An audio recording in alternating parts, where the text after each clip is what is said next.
करुणाकर दीनबन्धो श्रीपार्वती समुखपङ्कज पद्मबन्धो श्रीसादिदेव गणपूजित पादपद्मा वल्ली सनाद मम देहि करावलम्बम् देवादिदेवनुत देवगणादिनाथा देवेन्द्रवन्द्य मृदुपङ्कज मञ्जुपादा देवर्षि नारद मुनीन्द्र सुगीत कीर्ते वल्ली सनाथ मम देहि करावलम्बम् नित्यान्नदान निरताखिल रोगहारिन् तस्मात् प्रदान परिपूरित भक्त कामा श्रुत्यागम प्रणव वाच्य निज स्वरूपा वल्ली सनाद मम देहि करावलम्बम् क्रौञ्चासुरेन्द्र परिखण्डन शक्ति शूला पाशादिशस्त्र परिमण्डित दिव्यपाने श्रीकुण्डली सधरतुण्ड सिखीन्द्रवाहा वल्ली सनाद मम देहि करावलम्बम् देवादिदेव रथमण्डल मध्य वेद्या देवेन्द्रपीठ नगरं दृढचापहस्तम् शूरं निहत्य सुरकोटिभिरीड्यमाना वल्ली सनाद मम देहि करावलम्बम् हारादिरत्नमणियुक्त किरीटहारा केयूरकुण्डललसत्कवचाभिरामम् हे वीरतारक जयामर बृन्दवन्द्या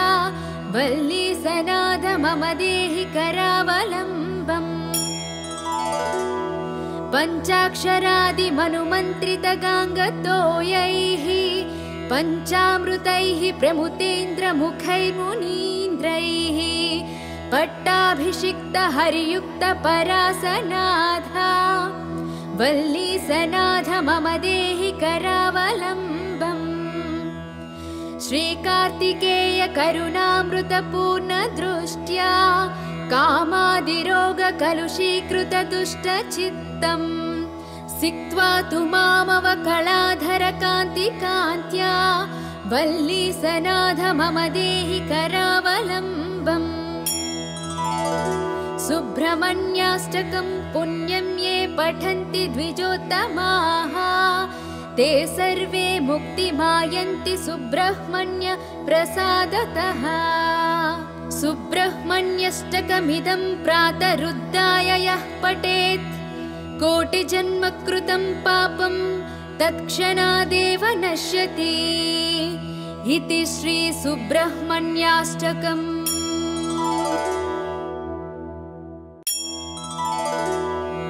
हे स्वामिनाथ करुणाकर दीनबन्धो श्रीपार्वती समुखपङ्कज पद्मबन्धो श्रीसादिदेव गणपूजित पादपद्मा वल्ली सनाद मम देहि करावलम्बम् देवादिदेवनुत देवगणादिनाथा देवेन्द्रवन्द्य मृदुपङ्कज मञ्जुपादा देवर्षि नारद मुनीन्द्र सुगीत कीर्ते वल्ली सनाथ मम देहि करावलम्बम् नित्यान्नदान निरताखिल रोगहारिन् तस्मात् प्रदान परिपूरित भक्त कामा श्रुत्यागम प्रणव वाच्य निज स्वरूपा वल्ली सनाद मम देहि करावलम्बम् क्रौञ्चासुरेन्द्र परिखण्डन शक्ति शूला पाशादिशस्त्र परिमण्डित दिव्यपाने श्रीकुण्डली सधरतुण्ड सिखीन्द्रवाहा वल्ली सनाद मम देहि करावलम्बम्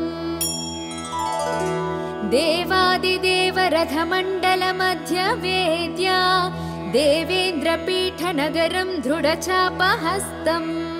शूरं निहत्य सुरकोटिभिरीड्यमाना वल्ली सनाद मम देहि करावलम्बम् हारादिरत्नमणियुक्त किरीटहारा केयूरकुण्डललसत्कवचाभिरामम् हे वीरतारक जयामर बृन्दवन्द्या वल्ली सनाद मम देहि करावलम्बम् पञ्चाक्षरादिमनुमन्त्रितगाङ्गतोयैः पञ्चामृतैः प्रमुतेन्द्रमुखैर्मुनीन्द्रैः पट्टाभिषिक्त हरियुक्त परासनाथा वल्ली सनाथ मम देहि करावलम्बम् श्रीकार्तिकेय करुणामृतपूर्ण दृष्ट्या कामादिरोगकलुषीकृत दुष्टचित्तम् सिक्त्वा तु मामवकलाधर कान्तिकान्त्या वल्ली सनाथ मम देहि करावलम्बम्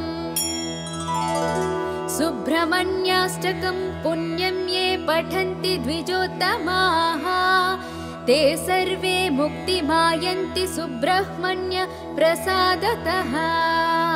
सुब्रह्मण्यष्टकमिदं प्रातरुद्धाय यः पठेत् कोटिजन्म कृतं पापं तत्क्षणादेव नश्यति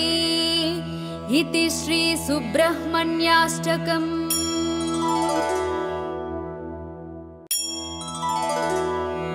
हे स्वामिनाथ करुणाकर दीनबन्धो श्री पार्वती समुख पंकज पद्मबन्धो श्री सादिदेव गणपूजित पाद पद्मा वल्ली सनाद मम देहि करावलम्बम् देवादिदेवनुत देवगणादिनाथा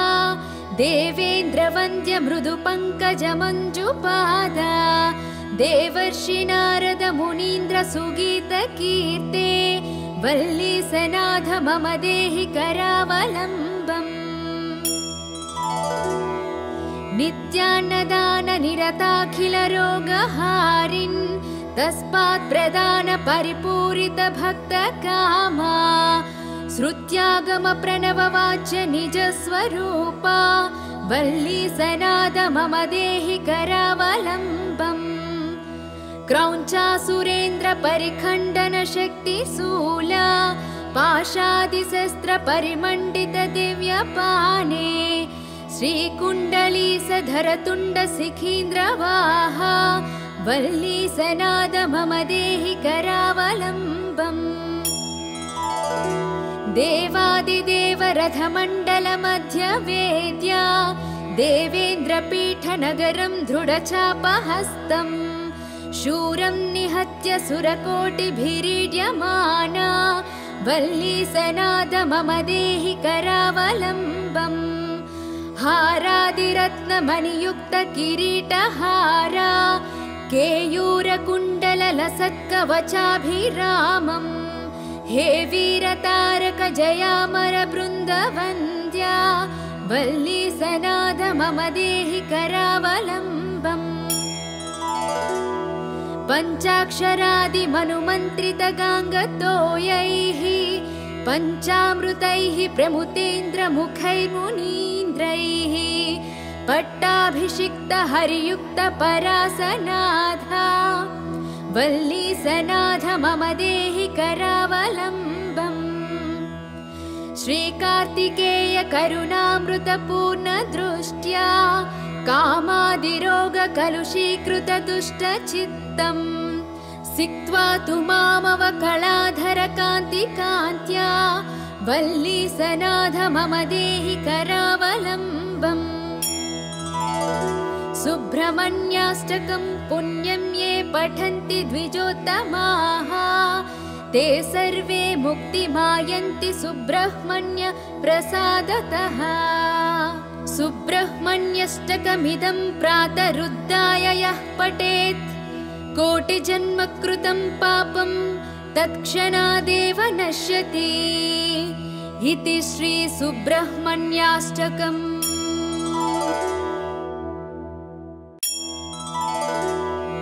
हे स्वामिनाथ करुणाकर दीनबन्धो श्री पार्वती समुख पंकज पद्मबन्धो श्रीसादिदेव गणपूजितपादपद्मा वल्लीसनाद मम देहि करावलम्बम् देवादिदेवनुत देवगणादिनाथा देवेन्द्रवन्द्य मृदुपङ्कजमञ्जुपादा देवर्षि नारद मुनीन्द्र सुगीतकीर्ते वल्लीसनाथ मम देहि करावलम्बम् नित्यान्नदान निरताखिल रोगहारिन् तस्मात् प्रदान परिपूरित भक्त कामा श्रुत्यागम प्रणव वाच्य निज स्वरूपा वल्लीसनाद मम देहि करावलम्बम् क्रौञ्चासुरेन्द्र परिखण्डन शक्ति शूला पाशादिशस्त्र परिमण्डित दिव्यपाने श्रीकुण्डलीसधर तुण्ड शिखीन्द्रवाहा वल्लीसनाद मम देहि करावलम्बम् देवादिदेव रथमण्डल मध्य वेद्या देवेन्द्रपीठ नगरं दृढचापहस्तम् शूरं निहत्य सुरकोटिभिरीड्यमाना वल्लीसनाद मम देहि करावलम्बम् हारादिरत्नमणियुक्त किरीटहारा केयूरकुण्डललसत्कवचाभिरामम् हे वीरतारक जयामर बृन्दवन्द्या वल्लीसनाद मम देहि करावलम्बम् पञ्चाक्षरादिमनुमन्त्रित गाङ्गतोयैः पञ्चामृतैः प्रमुतेन्द्रमुखैर्मुनीन्द्रैः पट्टाभिषिक्त हरियुक्त परासनाथा वल्लीसनाथ मम देहि करावलम्बम् श्रीकार्तिकेय करुणामृत पूर्ण दृष्ट्या कामादिरोग कलुषीकृत दुष्ट चित्तम् सिक्त्वा तु मामवकलाधर कान्ति कान्त्या वल्लीसनाथ मम देहि करावलम्बम् सुब्रह्मण्याष्टकं पुण्यं ये पठन्ति द्विजोत्तमाः ते सर्वे मुक्तिमायन्ति सुब्रह्मण्य प्रसादतः सुब्रह्मण्यष्टकमिदं प्रातरुद्धाय यः पठेत् कोटिजन्म कृतं पापं तत्क्षणादेव नश्यति इति श्री सुब्रह्मण्याष्टकम्।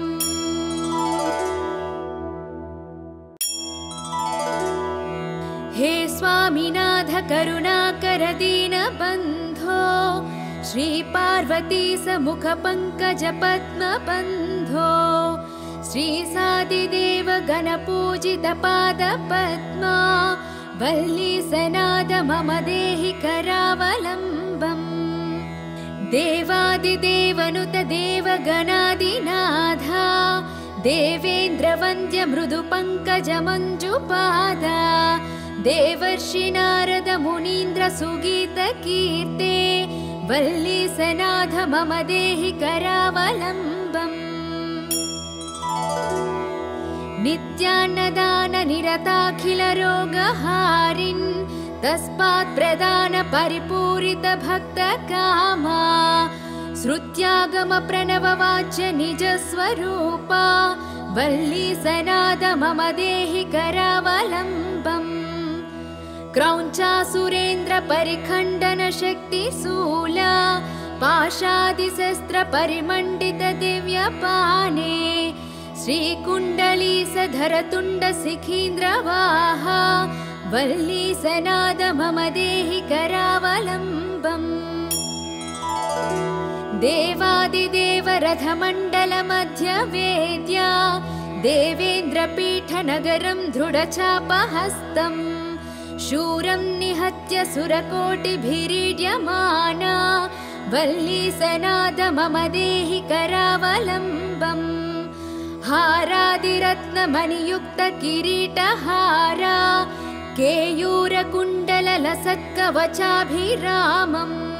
हे वीरतारक जयामर बृन्दवन्द्या वल्ली सनाथ मम देहि करावलम्बम् पञ्चाक्षरादिमनुमन्त्रितगाङ्गतोयैः पञ्चामृतैः प्रमुतेन्द्रमुखैर्मुनीन्द्रैः पट्टाभिषिक्तहरियुक्तपरासनाथा वल्लीसनाथ मम देहि करावलम्बम् श्रीकार्तिकेय करुणामृतपूर्णदृष्ट्या कामादिरोगकलुषीकृतदुष्टचित्तम् सिक्त्वा तु मामवकलाधरकान्तिकान्त्या वल्लीसनाथ मम देहि करावलम्बम् सुब्रह्मण्याष्टकं पुण्यं ये पठन्ति द्विजोत्तमाः ते सर्वे मुक्तिमायन्ति सुब्रह्मण्य प्रसादतः सुब्रह्मण्यष्टकमिदं प्रातरुद्धाय यः पठेत् कोटिजन्मकृतं पापं तत्क्षणादेव नश्यति इति श्री सुब्रह्मण्याष्टकम्।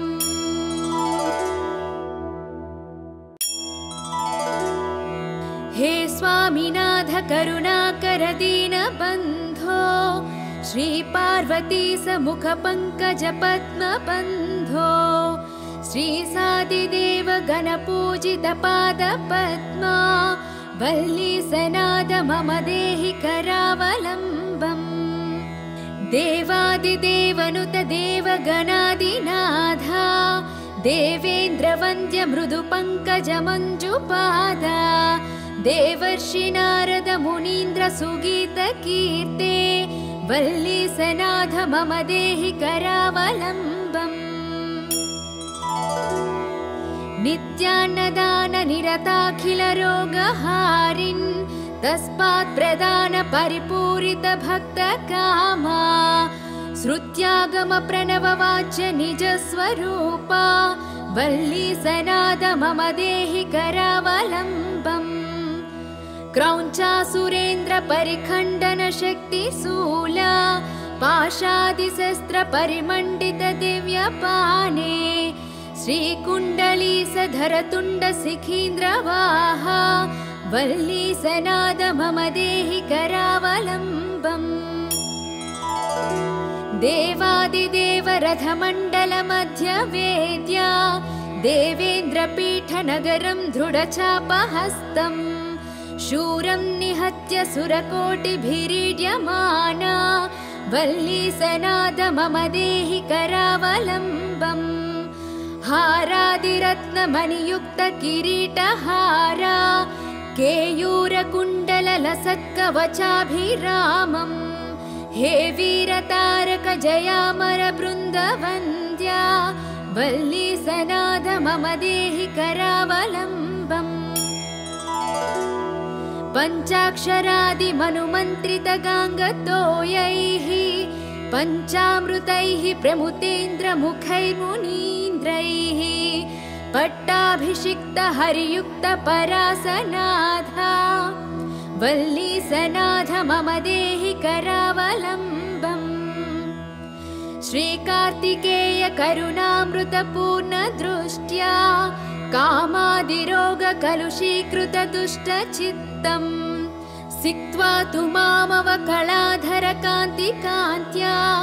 वल्लीसनाथ मम देहि करावलम्बम् सुब्रह्मण्याष्टकं पुण्यं ये पठन्ति द्विजोत्तमाः ते सर्वे मुक्तिमायन्ति सुब्रह्मण्य प्रसादतः सुब्रह्मण्यष्टकमिदं प्रातरुद्धाय यः पठेत् कोटिजन्मकृतं पापं तत्क्षणादेव नश्यति इति श्री सुब्रह्मण्याष्टकम्।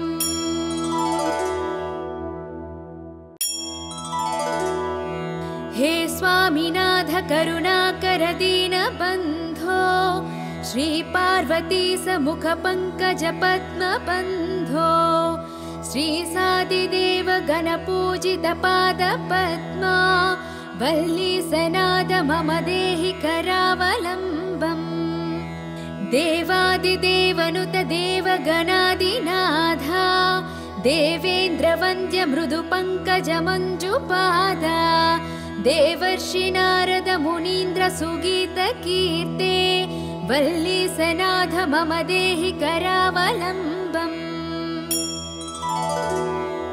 नित्यान्नदान निरताखिल रोगहारिन् तस्मात् प्रदान परिपूरित भक्त कामा श्रुत्यागम प्रणव वाच्य निज स्वरूपा वल्लीसनाद मम देहि करावलम्बम् क्रौञ्चासुरेन्द्र परिखण्डन शक्ति शूला पाशादिशस्त्र परिमण्डित दिव्यपाने श्रीकुण्डली सधरतुण्ड शिखीन्द्रवाहा वल्लीसनाद मम देहि करावलम्बम् देवादिदेव रथमण्डल मध्य वेद्या देवेन्द्रपीठनगरं दृढचापहस्तम् शूरं निहत्य सुरकोटिभिरीड्यमाना वल्लीसनाद मम देहि करावलम्बम् हारादिरत्नमणियुक्त किरीटहारा केयूरकुण्डललसत्कवचाभिरामम् हे वीरतारक जयामर बृन्दवन्द्या वल्लीसनाद मम देहि करावलम्बम् पञ्चाक्षरादिमनुमन्त्रित गाङ्गतोयैः पञ्चामृतैः प्रमुतेन्द्रमुखैर्मुनीन्द्रैः पट्टाभिषिक्त हरियुक्त परासनाथा वल्लीसनाथ मम देहि करावलम्बम् श्रीकार्तिकेय करुणामृतपूर्ण दृष्ट्या कामादिरोग कलुषीकृत दुष्टचित्तम् सिक्त्वा तु मामवकलाधर कान्तिकान्त्या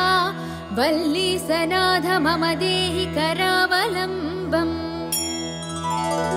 सुब्रह्मण्याष्टकं पुण्यं ये पठन्ति द्विजोत्तमाः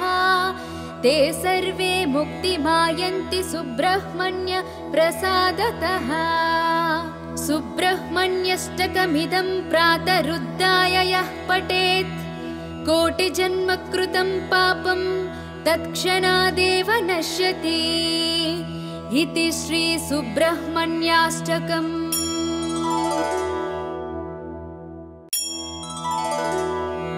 हे स्वामिनाथ करुणाकर दीनबन्धो श्री पार्वती समुख पंकज पद्म बन्धो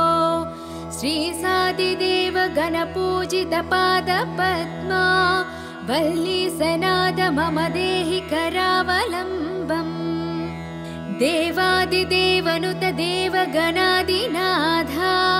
देवेन्द्रवन्द्य मृदुपङ्कजमञ्जुपादा देवर्षि नारद मुनीन्द्र सुगीतकीर्ते वल्लीसनाथ मम देहि करावलम्बम् नित्यान्नदान निरताखिल रोगहारिन् तस्मात् प्रदान परिपूरित भक्त कामा श्रुत्यागम प्रणव वाच्य निज स्वरूपा वल्लीसनाद मम देहि करावलम्बम् क्रौञ्चासुरेन्द्र परिखण्डन शक्ति शूला पाशादिशस्त्र परिमण्डित दिव्यपाने श्रीकुण्डली सधरतुण्ड शिखीन्द्रवाहा वल्लीसनाद मम देहि करावलम्बम् देवादिदेव रथमण्डल मध्य वेद्या देवेन्द्रपीठनगरं दृढचापहस्तम् शूरं निहत्य सुरकोटिभिरीड्यमाना वल्लीसनाद मम देहि करावलम्बम् हारादिरत्नमणियुक्त किरीटहारा केयूरकुण्डललसत्कवचाभिरामम् हे वीरतारक जयामर बृन्दवन्द्या वल्लीसनाद मम देहि करावलम्बम् पञ्चाक्षरादिमनुमन्त्रितगाङ्गतोयैः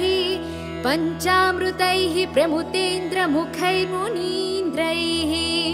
पट्टाभिषिक्तहरियुक्तपरासनाथा वल्लीसनाथ मम देहि करावलम्बम्। श्रीकार्तिकेय करुणामृतपूर्णदृष्ट्या कामादिरोगकलुषीकृतदुष्टचित्तम् सिक्त्वा तु मामवकलाधरकान्तिकान्त्या वल्लीसनाथ मम देहि करावलम्बम्।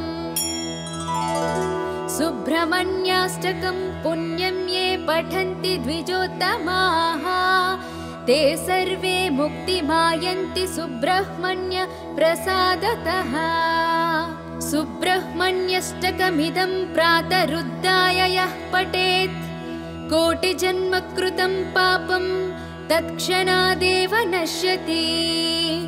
इति श्री सुब्रह्मण्याष्टकम्।